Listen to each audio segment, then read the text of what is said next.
Hello दोस्तों, कैसे हैं आप सब। आई होप आप सब ठीक होंगे।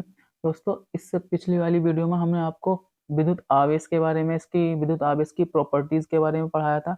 दोस्तों, आज हम आपके लिए लेकर आए हैं फिजिक्स के फर्स्ट चैप्टर का टॉपिक, कूलाम का नियम। कूलाम का नियम। आज दोस्तों हम इसके बारे में समझेंगे, कूलाम का नियम क्या है। तो दोस्तों, मैंने इससे पिछली वाली वीडियो में आपको ये बताया था कि अगर हमारे पास कोई दो सजाती आवेश हैं या विजातीय आवेश हैं, तो उनके बीच में वो एक दूसरे को सजातीय आवेश जो है प्रतिकर्षित करते हैं, और जो विजातीय आवेश है, जो नॉन सेम चार्ज है, वो एक दूसरे को आकर्षित करते हैं। तो कूलाम का नियम समझने से पहले हम समझ लें कि विद्युत बल क्या होता है। विद्युत बल, तो दोस्तों हम समझ लें विद्युत बल मतलब इलेक्ट्रिक फोर्स। तो किन्हीं दो आवेशों के बीच लगने वाला या कार्य करने वाला जो बल होता है उसे विद्युत बल कहते हैं। दोस्तों, किन्हीं दो आवेशों के बीच कार्य करने वाले बल को विद्युत बल कहते हैं। तो किन्हीं दो आवेशों के बीच लगने वाले विद्युत बल के लिए ही फ्रांस के वैज्ञानिक थे जिनका नाम था कूलाम। फ्रांस के वैज्ञानिक थे जिनका नाम था कूलाम। सन 1785 ईस्वी में फ्रांसीसी वैज्ञानिक कूलाम ने किन्हीं दो आवेशों के बीच कार्य करने वाले विद्युत बल के लिए एक नियम दिया, जिसे कूलाम का नियम कहते हैं। और अब इस कूलाम का नियम कहता क्या है। कूलाम के नियम अनुसार अगर हमारे पास दो आवेश, मान लिया पहला आवेश Q1 है, दूसरा आवेश Q2 है, ये एक दूसरे से कुछ दूरी पर रखे हैं। मान लो इन दोनों के बीच की दूरी क्या है, R है। तो इन दोनों के बीच लगने वाला जो बल होगा, अब बल विद्युत बल चाहे वो आकर्षण का हो या प्रतिकर्षण का हो, वो इन दोनों आवेशों की प्रकृति पर डिपेंड करेगा। अगर ये दोनों सेम चार्ज हैं तो प्रतिकर्षण बल लगेगा, और दोनों ये नॉन सेम चार्ज हैं मतलब विजातीय आवेश हैं तो आकर्षण का विद्युत बल लगेगा। तो इनके बीच लगने वाला जो विद्युत बल है वो दो बातों पर निर्भर करता है। नंबर एक, कूलाम के नियमानुसार किन्हीं दो आवेशों के बीच कार्य करने वाला आकर्षण बल या प्रतिकर्षण बल दोनों आवेशों के गुणनफल के डायरेक्टली प्रोपोर्शनल होता है, समानुपाती होता है। और दूसरे में याद रखना है, दोनों आवेशों के बीच कार्य करने वाला विद्युत बल दोनों आवेशों के बीच की दूरी के वर्ग के इनवर्सली प्रोपोर्शनल मतलब व्युत्पन्नपाती होता है।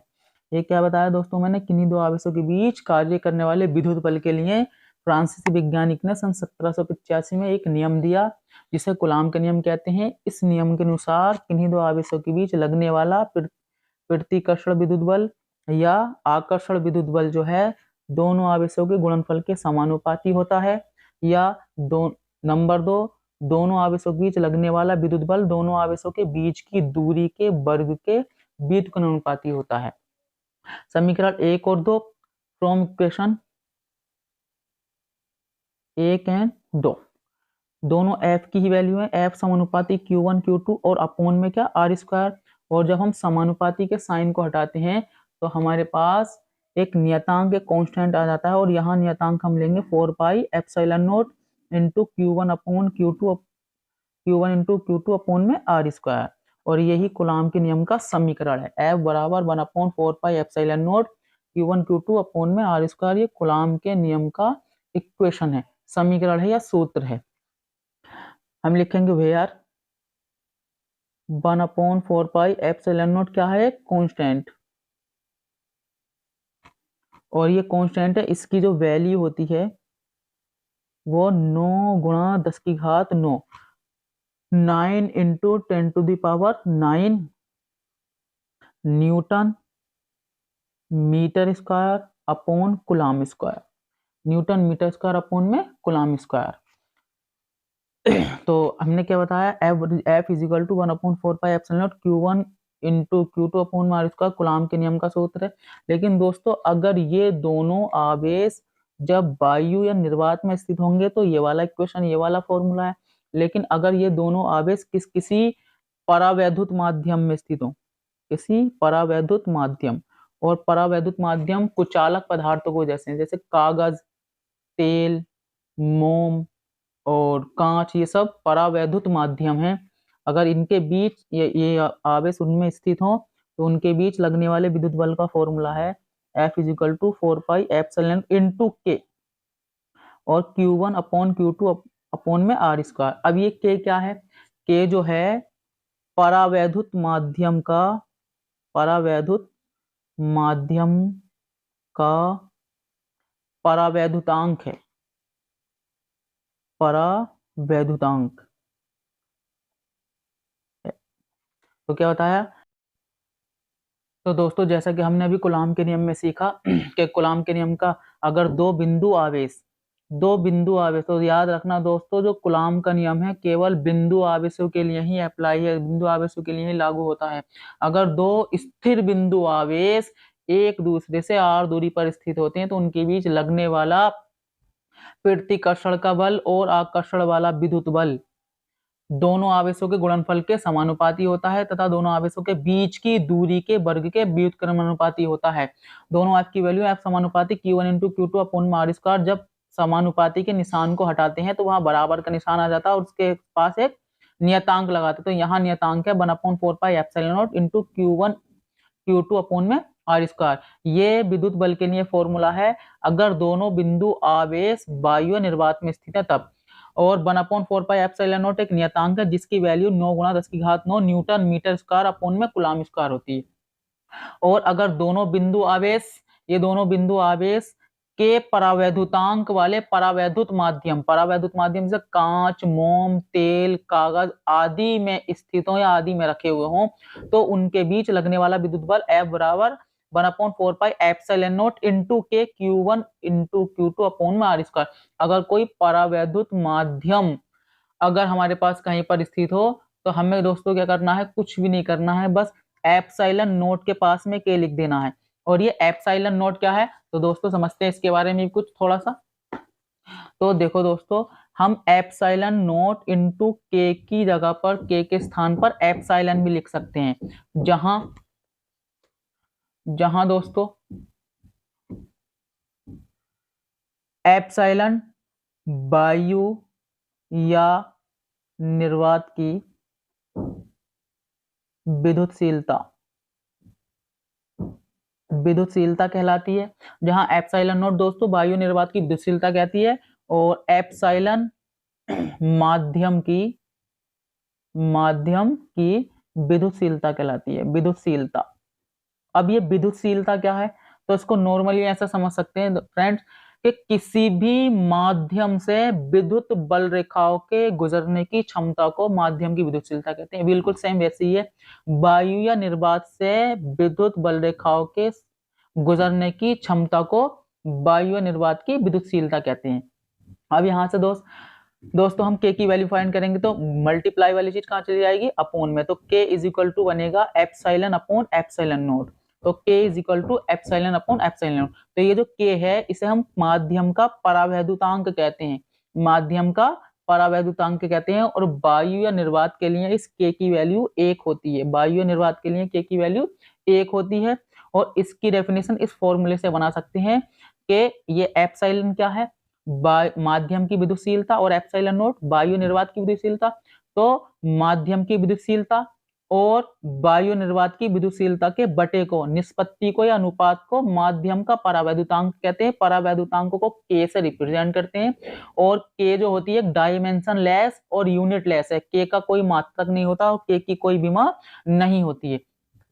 और ये एप्सिलॉन नोट जो हमारे पास वायु निर्वात की विद्युतशीलता है इसकी वैल्यू 8.85 गुणा 10⁻⁻12 होती है, 8.85 गुणा 10⁻⁻12 होती है। और एप्सिलॉन नोट का मात्रक,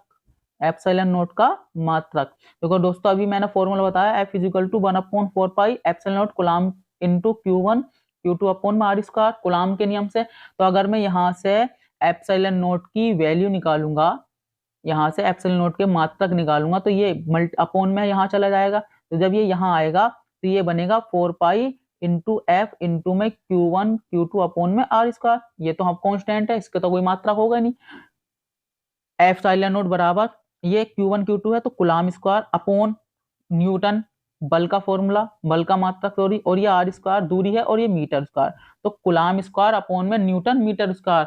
और 1/4π एप्सिलॉन नोट का मात्रक जो होता है ये इसका उल्टा होता है, 1/4π एप्सिलॉन नोट का मात्रक। ये एप्सिलॉन नॉट का उल्टा है, तो ये बन जाएगा न्यूटन मीटर स्क्वायर अपॉन में कूलम स्क्वायर। तो एप्सिलॉन नॉट का कूलम स्क्वायर अपॉन प्रति न्यूटन मीटर स्क्वायर, और अब 1/4 पाई एप्सिलॉन नॉट का न्यूटन मीटर स्क्वायर अपॉन में कूलम स्क्वायर। ये इसका क्या था, मात्रक था। अगर एप्सिलॉन नॉट की बीमा देखें दोस्तों, तो एप्सिलॉन नॉट की बीमा मतलब डायमेंशनल, तो इसकी बीमा क्या होगी, कूलम। मतलब आवेश, आवेश की जो बीमा होती है वो AT होती है। यहाँ पे स्क्वायर है मात्रक में, तो इस पे स्क्वायर लगाएंगे तो दोनों पर स्क्वायर आ जाएगा, अपॉन न्यूटन। बल की बीमा होती है MLT-2, MLT-2, और मीटर मतलब L स्क्वायर। जब ये ऊपर जाएगा तो m की पावर प्लस में है, ऊपर जाके माइनस में m-1 L है, और L की घात 1 और 2 3, माइनस का 3 हो जाएगी ऊपर जाकर, माइनस का ऊपर जाकर प्लस हो जाएगी 2, प्लस का 4, और ये प्लस के पहले से ही 2 है, तो m की घात -1, L की घात -3, T की घात 4 और A की घात 2, ये एप्सिलॉन नॉट की बीमा।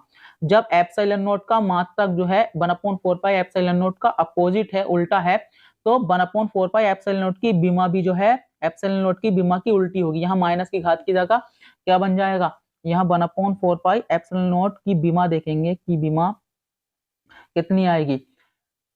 इसको उल्टी करेंगे तो माइनस वाली घात प्लस में बन जाएगी, माइनस वाली प्लस में, प्लस वाली घात माइनस में, और प्लस वाली घात माइनस में।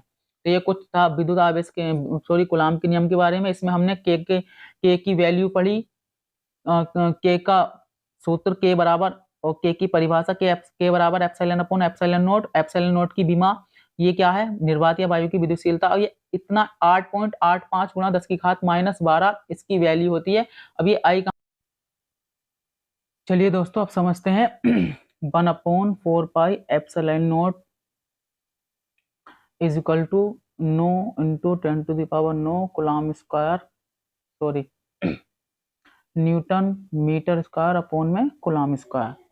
अब यहाँ से हम एप्सिलॉन नॉट की वैल्यू फाइंड करते हैं, जो कि अभी हमने आपको बताई थी। एप्सिलॉन नॉट की जो दोस्तों वैल्यू होती है वो 8.85 into 10⁻12 coulomb square newton metre square होती है।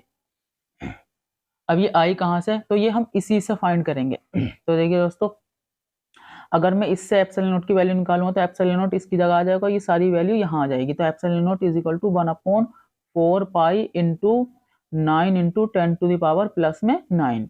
Epsilon naught is equal to 1/4, और जो पाई की वैल्यू होती है दोस्तों 3.14 इंटू 22/7 भी होती है, और 9 into 10⁻9।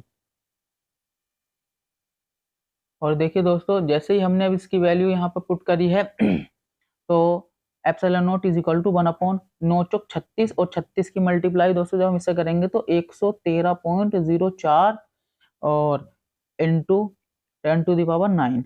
Epsilon naught is equal two plus वाला उधर जाएगा तो ऊपर जाकर माइनस में, अपोन में 113.04।